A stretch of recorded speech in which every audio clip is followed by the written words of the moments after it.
年前因为抢劫银行入狱，而今天是他刑满释放的日子。按照惯例，他来到监狱长办公室，接受出狱前最后的灵魂洗礼。然而强森一刻也听不下去，不断地看着墙上的钟表。等到监狱长说完以后，他快步走出监狱大门，一路小跑着来到废车场，找到托人提前准备好的车，拿好武器装备，贴上自己和哥哥的合照。他出狱后的第一件事就是找到杀害哥哥的仇人。很快他就确定第一个目标，男人是一名公司职员。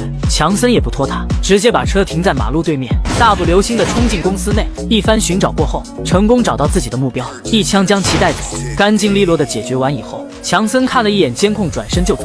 他没有时间管太多，下一个目标还在等着他。警方很快接到消息，将凶杀现场封锁。负责调查这个案件的警官分别是女警凯莉和老警员卡普。卡普在警局内风评很差，尽管凯莉不想和他组队，但是上级安排，他不得不选择服从。由于强森作案时毫不避讳周围的人和监控摄像头，所以证据确凿他登上通缉令。与此同时，强森来到一家私人侦探所，他的武器和汽车以及犯人的所有资料都是这家私人侦探提供。今天他此番前来，就是想拿走最后3名仇人的资料。然而会所老板看到电视上他的通缉令后，意识到这3名仇人的资料对强森来说非同小可，于是他坐地起价。虽然强森手里有点钱，但是根本不足以填补老板的胃口。强森准备硬抢，老板立马叫来保镖，准备好好招待强森时，却无意间看到强森手臂上在监狱内靠暴力赢来的纹身。保镖当场道歉，匆匆离场。就这样，强森成功拿到所有人的资料。与此同时，强森的疯狂复仇不仅引起警方的注意，也引起一名杀手的注意。杀手名叫齐乐，是个富二代，格外沉迷于杀手这个副业。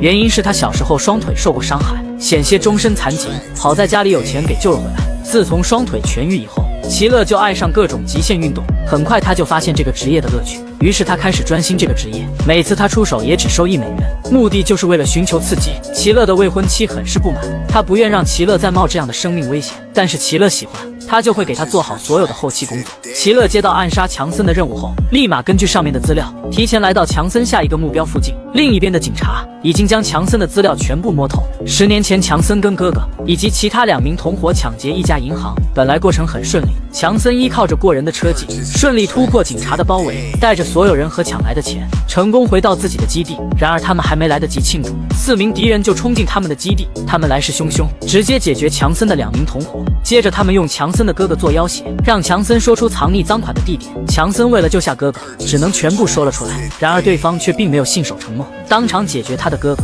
并且也对强森的后脑开了一枪。好在强森命大，这枚子弹从他的脸颊穿过，虽然需要在后面垫一块钢板支撑，但是他勉强活了下来。同时强森哥哥被杀的画面也被他们全程录了下来，并且这台录像机是从他们手中找到的。如此深仇大恨，让强森在监狱里的每一天都恨得咬牙切齿。好不容易熬到出狱，他一刻也不想停留。解决第一个仇人后，他又马不停蹄地找到男人家中。紧接着他反应过来，拿起桌上的剪刀准备先下手为强。强森见状也不墨迹，先是一枪击中男人的手腕，接着又是一枪将男人带走。解决掉男人后，强森刚准备离开，埋伏在拐角的齐乐突然出现，并拿着枪对准强森。幸好这时有一名小女孩从房间内走出来，刚好挡在强森身后。强森下意识回头，看到齐乐后，将女孩推进房间内，当场和齐乐展开决斗。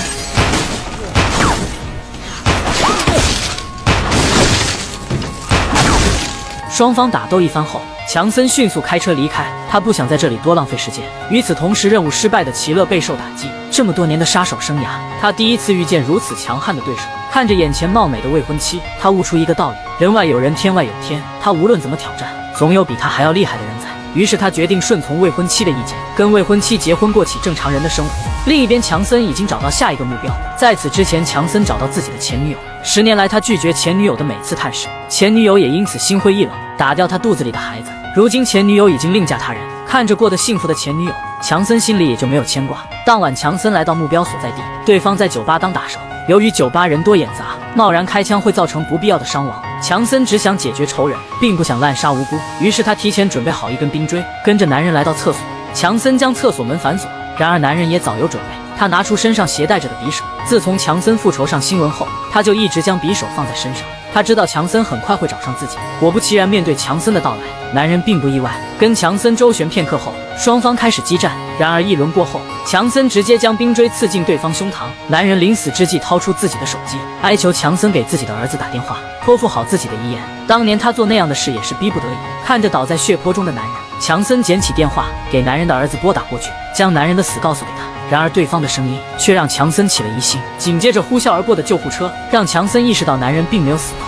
他直接拐弯冲向医院方向，准备彻底解决掉男人。另一边已经打算金盆洗手的齐乐，无意间翻到小时候断腿的照片，内心冒险的欲望再次翻涌而起。他不自觉地点开强森照片，想要解决他的欲望如此强烈，于是他决定违背和未婚妻的约定，想解决强森再收手。这时未婚妻赶到，看到齐乐在擦拭枪支，他知道这次齐乐要毁约，伤心欲绝的他和齐乐大吵一架。但是齐乐心意已决，他只能选择接受。很快再次接到任务的齐乐，在雇主提供的资料下得知强森即将赶往医院。齐乐有些奇怪，为什么雇主对强森的动向如此准确清晰，就像是在对方身上安了定位器一样。然而他来不及多想，此刻他只想解决强森，好好证明自己。与此同时，卡普得知酒吧里被强森打伤的男人并没有死，猜测强森会回去收尾，于是他提前在医院等候。此时对方还在手术室抢救，强森一脚踹开手术室的门，对着床上的仇人连开数枪，这下算是彻底领了盒饭。成功解决仇人后，强森准备离开，然而蹲守的警察卡普却发现强森，同时强森也发现他，故意引诱对方来到地下室，一路追过去的卡普连开几枪都没打中。强森见时机成熟，转身连开数枪，将卡普逼停在转角处。此时卡普的双手因为长期吸食面粉开始不住的颤抖，手里的枪都快握不住，卡普只好被迫双手举枪。就在他准备反击时，强森的枪口却对准他。此时的卡普被吓破了胆，他直接跪在地上，闭上双眼等待强森扣下扳机。然而强森却看到他腰间的警徽，故意放过了卡普，因为强森并不是滥杀无辜之人。然而正是强森的这次手软，让他差点葬送性命。就在他回家的路上，他意识到身后有人跟踪，来者正是杀手齐乐。双方当即在马路上展开飙车大战。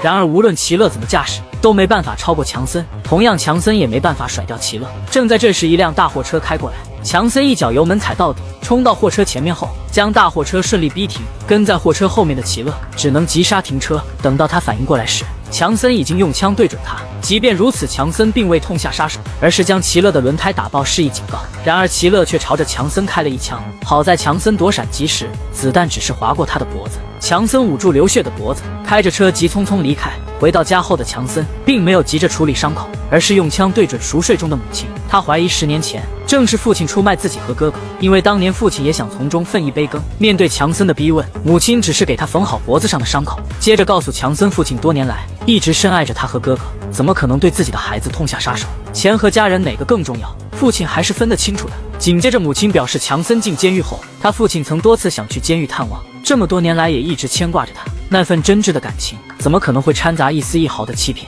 母亲的话让强森十分动容，但如果不是父亲出卖，究竟是谁对他的行踪如此清楚？母亲给强森处理完伤口后，强森就带着哥哥的骨灰离开。次日，强森来到一处教堂，里面激昂慷慨发表演讲的神父是他的最后一名复仇对象。站在台上的神父看着强森嗜血般的目光，神父知道该轮到自己了。